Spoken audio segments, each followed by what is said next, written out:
at the U.S.-India Strategic Partnership Forum's 5th Annual Leadership Summit, celebrating 75 years of partnership. Please welcome John Chambers and Dr. Mukesh Aghi for the USISPF Distinguished Service Award Ceremony. Over to you, John. You know, when you think about it, Mukesh, it's been 5 years since we did a startup, and our timing was perfect in terms of the right time for a true strategic partnership between India and the U.S.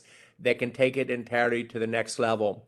I did not realize at the beginning how important it was each of those 5 years to recognize the top examples of leaders, both in the public sector and in the private sector, who made a difference in this partnership.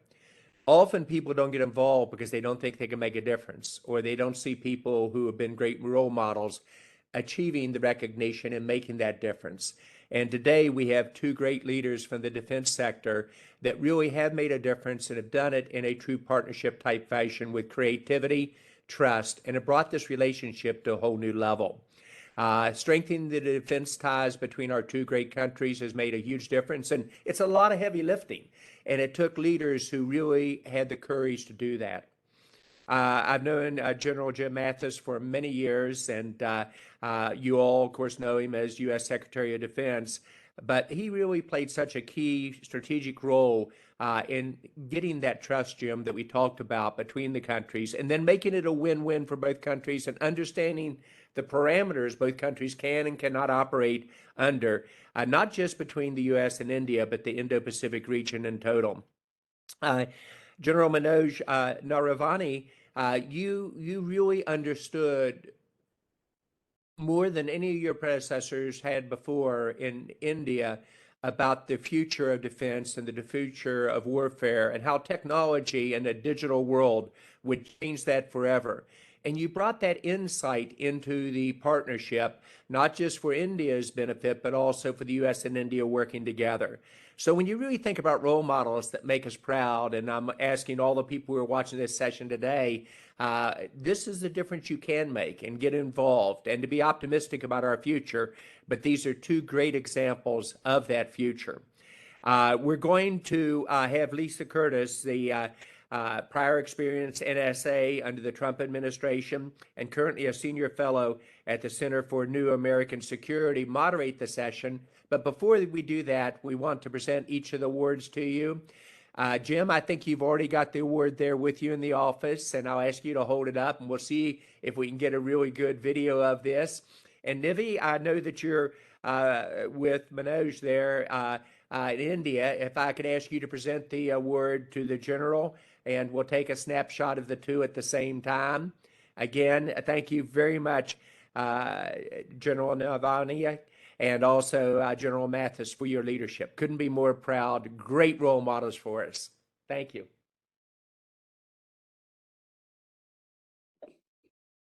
And with that, Lisa, let me turn it over to you to moderate the session and to really give a chance for the give and take. But before we do that, Jim, I'm going to ask you maybe to make 3 or 4 minutes of comments.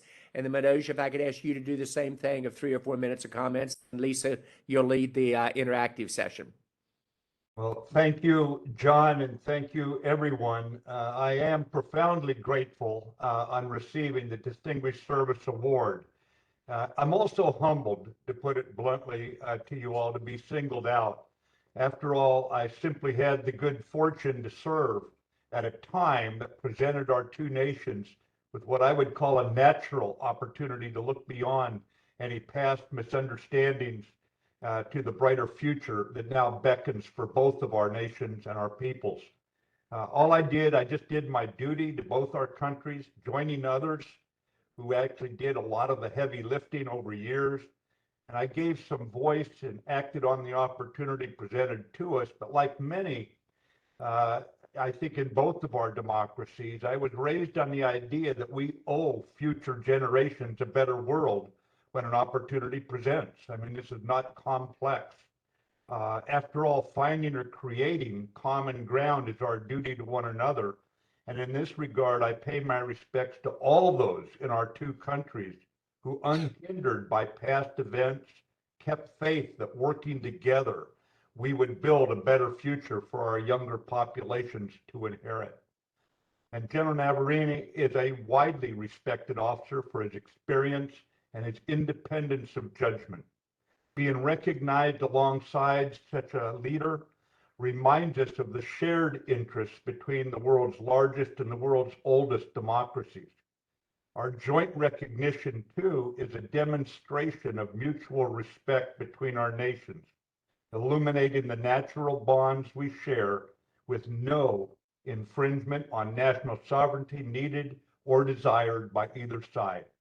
And it shows a path for all people who wish to chart their own course, consistent with their own culture and with their own national sovereignty foremost.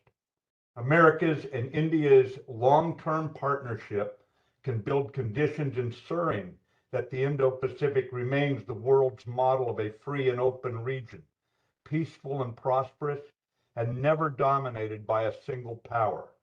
Rather, it's a region that respects the sovereignty of all nations, large and small.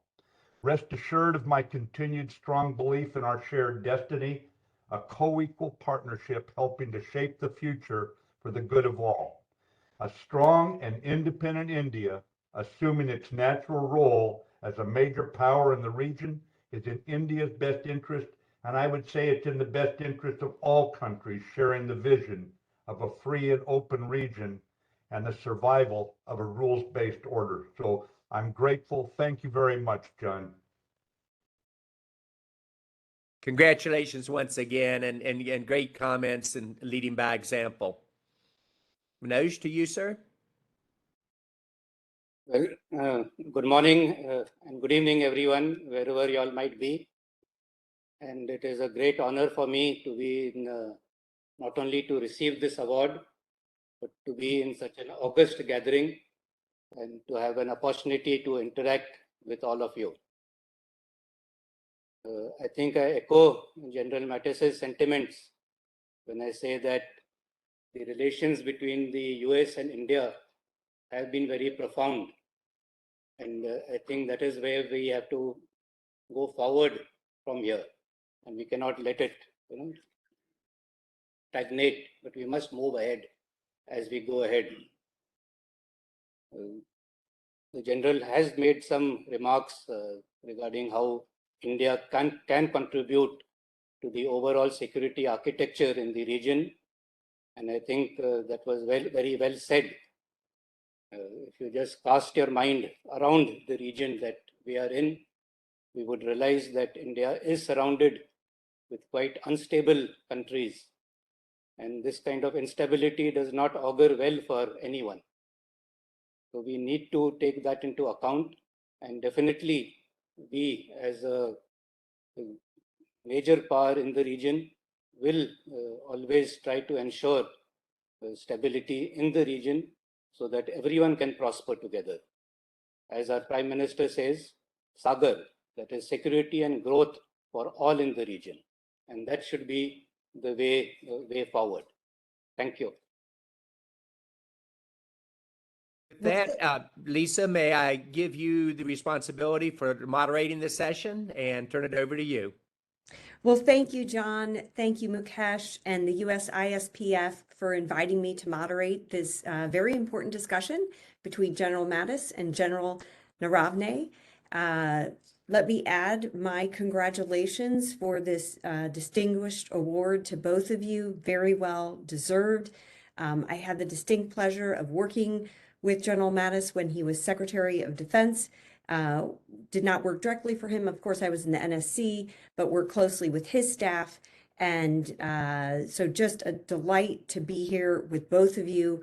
And thank you both for all you have done to strengthen the U.S.-India relationship. We don't have a lot of time for our conversation, so I would like to jump right into it. You both were at the helm at different periods of the U.S.-India relationship. And I would like to get both of your unique perspectives on the partnership. So General Mattis, let's start with you. During your time as Secretary of Defense, you certainly prioritized the U.S.-India relationship with all of your other the demands on your time, but you did make it a priority. You visited the country early in your tenure in September 2017. You went again for the inaugural 2+2 meeting in September 2018, when, of course, the landmark COMCASA agreement was signed. So in this period, where did you see the greatest opportunities for growing the U.S.-India Defense Partnership, and where did you see some of the obstacles? Well, thank you, Lisa, for the question. And you are one of those that really did the heavy lifting for which I get this recognition. And so many people in New Delhi and Washington worked on this and elsewhere. But we did make significant progress. What I really saw us doing is looking beyond or ignoring some of the artifacts of past obstacles. We realized it was a new time and we were going to have to think new. But we did this as we matured, I think, the partnership. We matured it to a point of understanding, and we were using that word as a guideline that John Chambers used in his opening remarks about trust. We were able to work together and to trust one another's word. And when we said we would do something, we did it. I just felt that I inherited a responsible foundation that you all were building on. And so the progress, whether it be COMCASA, as we just heard mentioned, the joint support to each other's operations, the industrial security efforts, these were all manifestations really of trust. If you go back to what is the foundation, that was the strength and the opportunity we had, because we actually had achieved that level. And it was a natural fit, as I mentioned earlier. I didn't need to work to find common interests. The common interests were presented to us by the realities of the facts on the ground, from the line of control up in the north to the conferences we were in as we listened to others' points of view. And we could see where New Delhi and Washington's interests were aligned. It's built on that solid foundation, but there were at times in the normal cause of the work, we had to work beyond some of the past artifacts, as I call them, and we were able to do so. So I saw the opportunities in technology, in military trust building, sharing information, and the obstacles were really ones where we just had to accept they had found their way into our lives in the past. They did not have to be a straitjacket governing our future. So it was really a great opportunity for both nations, I think.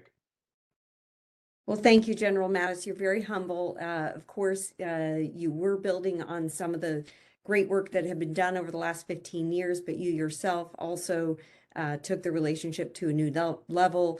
And of course, the National Defense Strategy under your leadership that was released in 2018 highlighted India and its important role in the Indo-Pacific. Let's move to General Naravane. General, you took the position of Chief of the Indian Army in December 2019, shortly before the COVID crisis started, and of course, 6 months before the Gawan Valley border clash with China, a very seminal moment for India. So I would like to ask you a similar question that I posed to General Mattis. During your tenure over the last 2.5 years, where do you think the U.S. and India made progress in the defense relationship, and where might they have faced some obstacles? Lisa? Yes. The militaries the world over, we have a common culture and tradition and a shared ethos. So as armies, we always get along. And as General Mattis said, that notwithstanding the trajectory that other relations might take, as long as the military to military relations are stable, that also lays a very strong foundation for the overall relations between the two countries. I would say that it is a bedrock. The military diplomacy, if I can use that term, forms the bedrock of all our relations. And the relations between our two armies, when I say armies, I mean armed forces, not just the army, but the Navy, Air Force also. They have been exceedingly on a very sound footing. And over the years, this relationship has only grown in its scope and its in the depth of the relationship year on year. So I think on that account, we'll always be moving forward as we in the future also.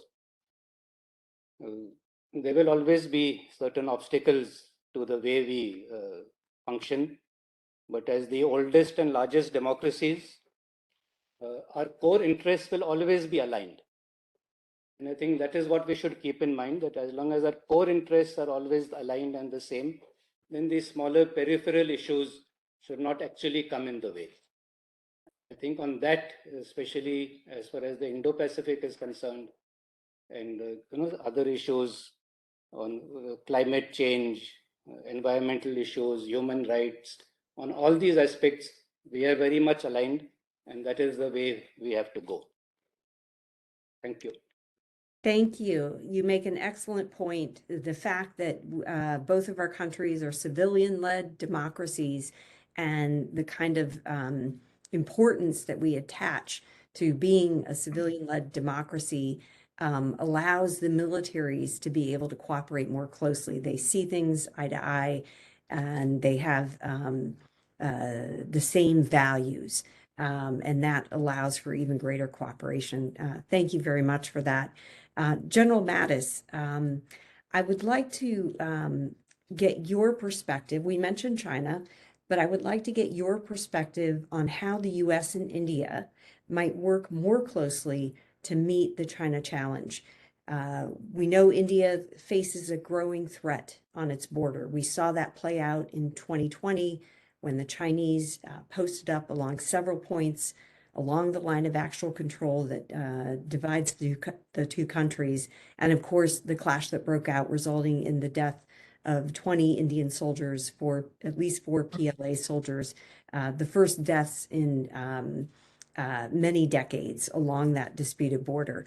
So given that growing threat and the fact that the U.S. wants to support India's territorial integrity, what can the United States do to help deter China from further border aggression against India?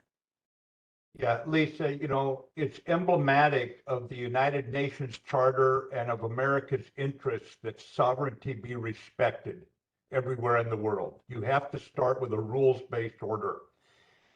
Certainly, the territorial integrity of India is a key component of their sovereignty. And we don't want to see something like the tragedy unfolding in Ukraine to be imposed on India along the line of actual control. And that's why it was so alarming to us to see the bullying and the bellicosity out of Beijing after that incident. There was no sense of let's try to work this out, let's try to lower the tension. It was almost like we're here and you have to deal with it. So if the territorial integrity is key to maintaining peace and not allowing what we're seeing unfold there in the Ukraine area, I think it's absolutely important that we continue very good information sharing. We have capabilities to know what China is doing along the line of actual control. That must be absolutely open book to our friends in New Delhi. They need to know what we know as we share information on this situation. So I think the first thing we need to do is keep supplying that information and look for, is there more? And we start by listening to the Indian military and hearing what they need to know, the Indian ministries, and what they need to know to monitor and adapt to the security situation there. But deterrence is also necessary. I've never seen peace maintained or strengthened by weakness.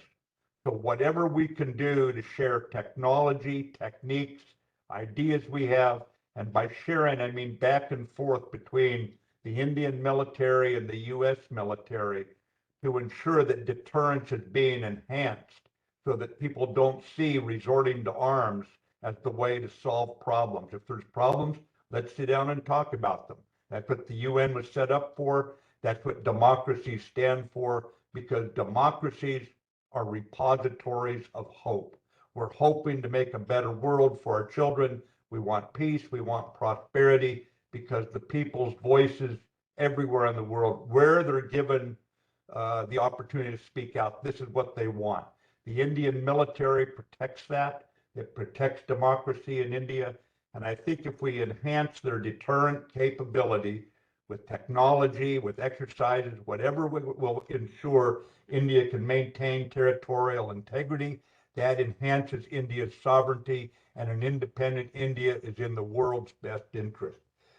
Finally, I would just say we're going to have to make certain that if it does go to a force of arms situation with China, that India can prevail.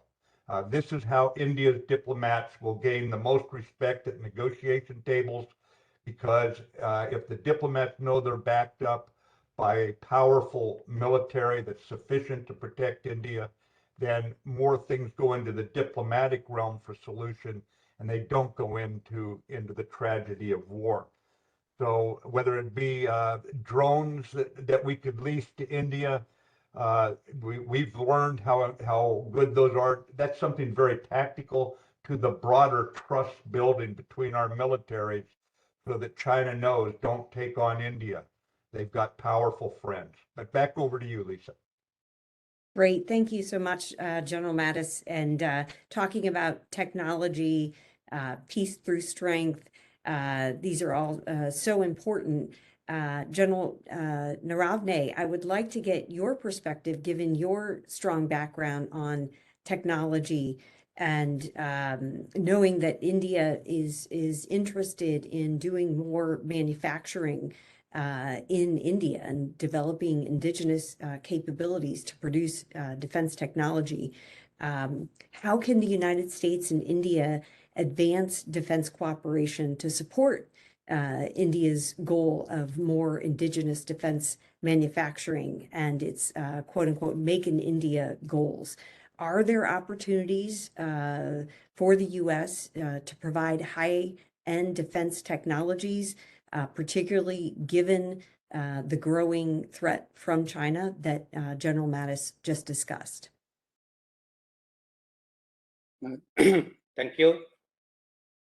Well, the US has always been known for being at the forefront when it comes to fielding cutting edge technologies or cutting edge platforms all over the world.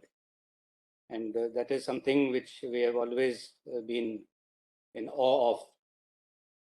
We have also been very serious engagement with the US as far as purchase of military hardware is concerned.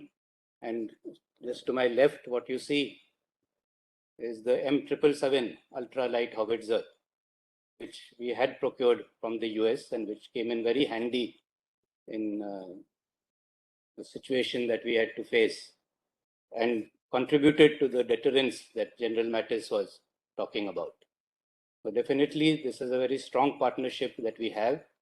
But as we go ahead, especially in light of our Make in India program, we will have to move from a purely buyer-seller relationship to a relationship which is based on co-development and co-production. And that is where the strength of a strategic partnership would lie in times to come. And this would be of benefit to both countries. Because when we go in for co-production and co-development, it will automatically result in economies of scale. We can benefit from the market conditions in each of the countries, manufacturing conditions, and so on and so forth. So definitely there is a scope for us to partner in these areas, especially in the areas of niche technologies, where the US is far ahead of anybody else. Back to you. Great, thank you. Well, this is my final question. I have one left for each of you. So General Mattis, and I have to warn you, this is not really a softball question. India has taken a neutral position regarding Russia's invasion of Ukraine. About a month ago, CNAS CEO Richard Fontaine held a fireside chat with National Security Advisor Jake Sullivan, and the issue of India's position toward Russia came up. And the National Security Advisor had a very interesting response. He said the administration was taking the long view when it thought about its relations with India. And he noted that the US and India shared very similar views on China, which is really the greatest long-term challenge for the United States, strategic competition with China. And he further noted that with careful diplomatic attention and tending, that he believed the US-India relationship, with tending to that US and India positions would increasingly converge even on the issue of Russia. Of course, India continues to rely on Russian military gear for about 50% of its defense imports. Its current defense stockpile is about 80% Indian origin. So India is gradually decreasing its dependence on Russian military gear. But do they need to move more rapidly toward this goal?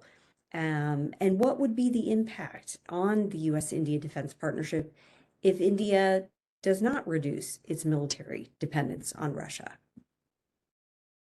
Well, you're right. Thank you for the non-softball question. But General Manesh and I have spent enough time testifying in front of our respective oversight committees that we can handle anything, Lisa, no problem at all. That's why we keep you bright young people around. But remember that China is the only nation choosing to violate India's sovereignty and choosing to threaten it. And so if you broaden the scope of the discussion, you look at Russia under Putin and recognize that that is not the same Russia as 10, 20, 30 years ago. Just for an example, look at Putin being in Iran trying to buy Iranian military technology for his pathetic military that has proven incapable of challenging the Ukrainian military, even which they outnumber, outgun, without getting capabilities now from Iran. So that's a shape of things to come as far as what does Russia have to offer in the future.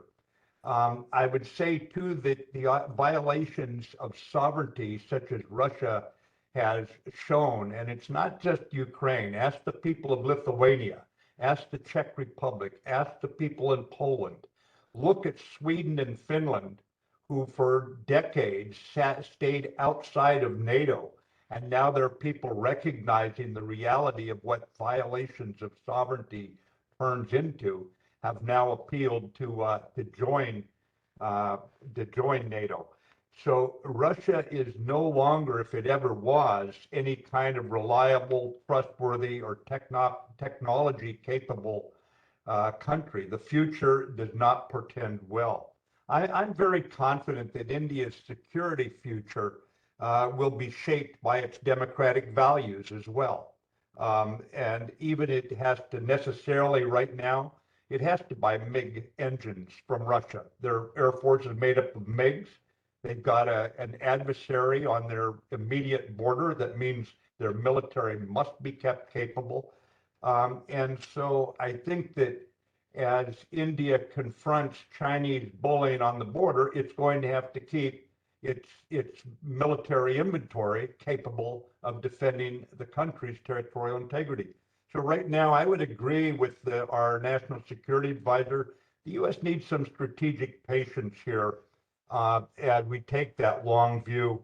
I believe that we have already seen a significant growth of American and Indian technology married together.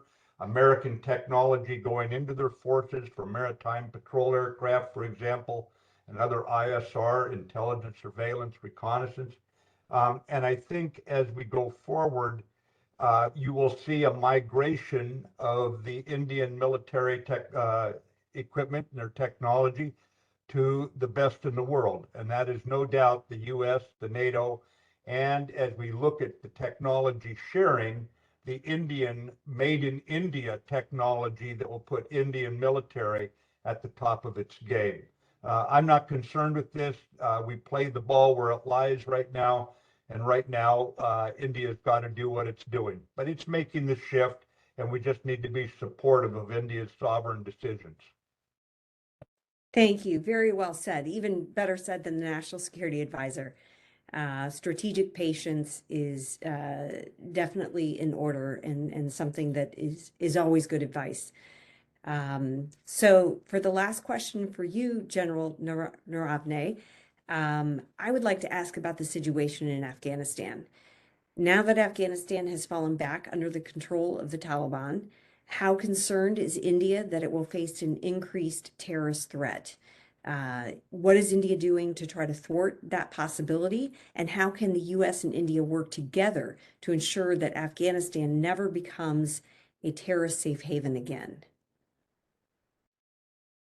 Well, quite rightly said that even when the previous dispensation was there in Afghanistan in the early 2000s, then too India faced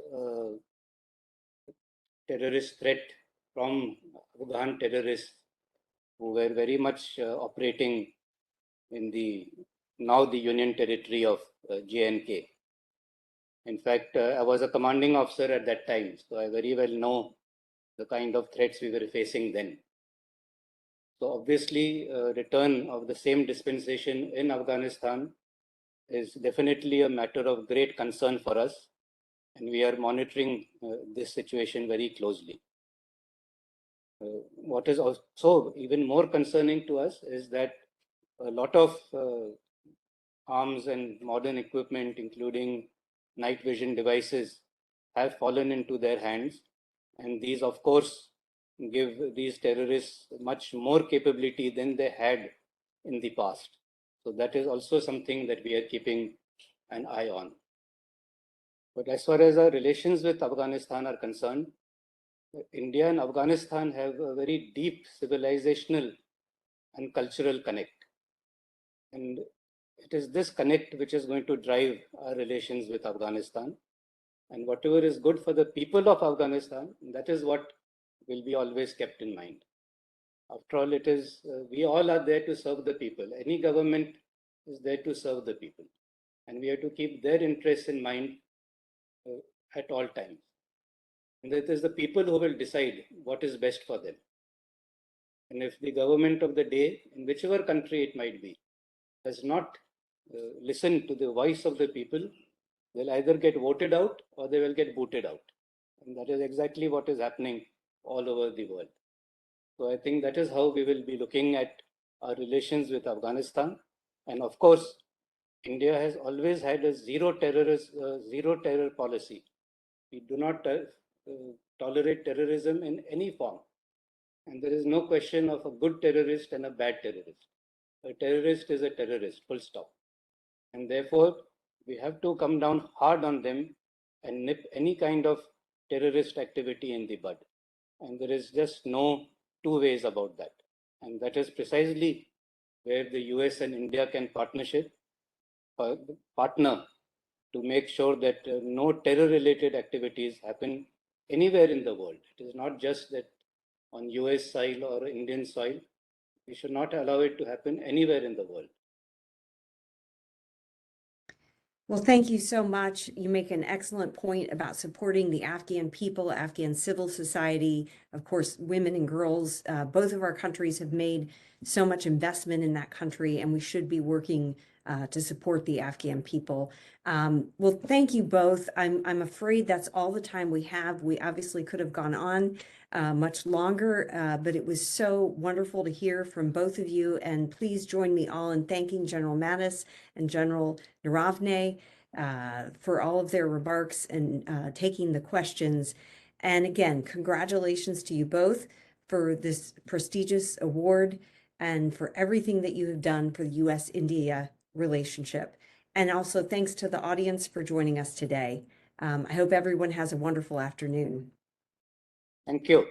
Thank you. Congratulations. Thank you, General. Congratulations. Well done.